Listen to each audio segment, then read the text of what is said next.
Delhi liquor కేసులో BRS MLC కవితను Tihar jail అధికారులు సీబీఐ ప్రత్యేక కోర్టు ముందు హాజరుపరిచారు. లిక్కర్ కేసులో కవిత కస్టడీ నేటితో ముగియడంతో అధికారులు కవితను కోర్టు ముందు హాజరుపరిచారు. కోర్టులోకి వచ్చే సమయంలో కవిత జై తెలంగాణ జై భారత్ అంటూ నినాదాలు చేశారు.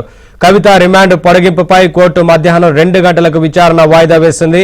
మరోవైపు లిక్కర్ కేసులో అరెస్టైన చరణ్ ప్రీత్ కేసును సీబీఐ ప్రత్యేక కోర్టు జూలై 3కు వాయిదా వేసింది.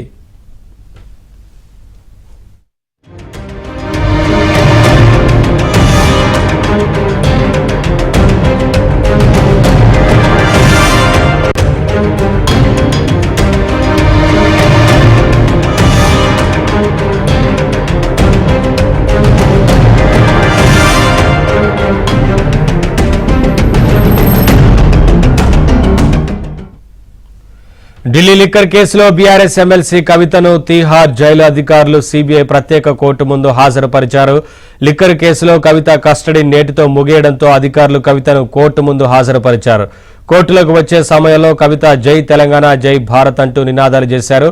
కవిత రిమాండ్ పొడిగింపుపై కోర్టు మధ్యాహ్నం 2 గంటలకు విచారణ వాయిదా వేసింది. మరోవైపు లిక్కర్ కేసులో అరెస్టైన చరణ్ ప్రీత్ కేసును సీబీఐ ప్రత్యేక కోర్టు జూలై 3కు వాయిదా వేసింది.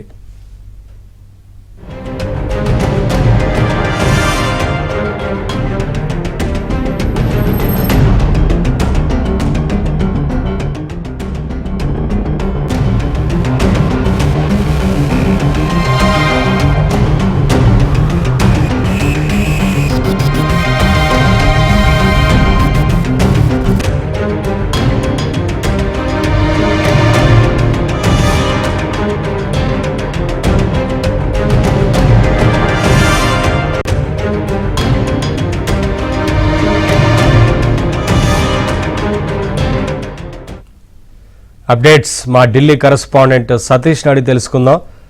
సతీష్, ఈ కేసుకు సంబంధించి 2 గంటలకు విచారణకు రానున్నట్లుగా తెలుస్తా ఉంది కదా, ఏంటి అప్డేట్స్?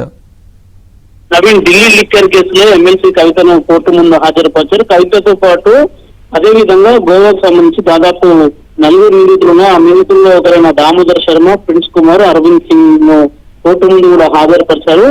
ఈ 5గురికి సంబంధించిన కేసు ఇప్పటికే ఈడీ ఒక సప్లిమెంటరీ ఛార్జ్ షీట్ దాఖలు చేసింది దాదాపు 10,000 పేజీలతోనే. ఆ ఛార్జ్ షీట్ కి సంబంధించిన కేసులో మొదట విచారణ జరిగింది. ఆ కేసును జూలై 3వ తేదీకి వాయిదా వేశారు. అయితే ఇక సిబిఐ కేసులో జ్యుడిషియల్ రిమాండ్ పొడిగింపు పైన మధ్యాహ్నం 2 గంటలకు విచారణ జరగబోతుంది. ప్రధానంగా ఈ కేసులో ఇప్పటి వరకు ఎవరైతే కోర్టు ముందు 5గురిని లొంగిపోవాల్సిన ఆదేశాలు జారీ చేయడంతో వారంతా కూడా ప్రస్తుతం కోర్టు ముందు లొంగిపోయారు. అందులో ఉన్న చరణ్ ప్రీత్ కావచ్చు, దామోదర్ శర్మ కావచ్చు, ప్రిన్స్ కుమార్ కావచ్చు, అరవింద్ సింగ్ కావచ్చు, అదేవిధంగా కవిత, వీరికి సంబంధించిన ఈడీ సప్లిమెంటరీ ఛార్జ్ షీట్ కేసులో మాత్రం జూలై 3వ తేదీన దీనిపైన మరోసారి విచారణ జరగబోతుంది. విచారణ సందర్భంగా ఈ రోజు జరిగిన విచారణ సందర్భంగా వాళ్ళందరినీ కూడా తమ పాస్పోర్ట్లన్నింటినీ కూడా సరెండర్ చేయాల్సిందిగా కూడా ఇప్పటికే కోర్టు ఆదేశాలు జారీ చేస్తుంది. ఆ కేసుకు సంబంధించి జూలై 3వ తేదీన విచారణ జరుగుతుంది. ప్రధానంగా ఇప్పుడు జరగబోతున్న ఆ పిటిషన్ సంబంధించి లిక్కర్ కేసులో ఆమె జ్యుడిషియల్ కస్టడీకి సంబంధించి ఈ రోజు కస్టడీ ముగియడంతోనే కోర్టు ముందు హాజరుపరిచారు. మధ్యాహ్నం 2 గంటలకు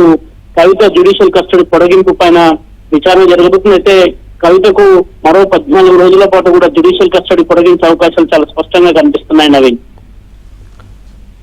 రైట్, థ్యాంక్ యూ సతీష్.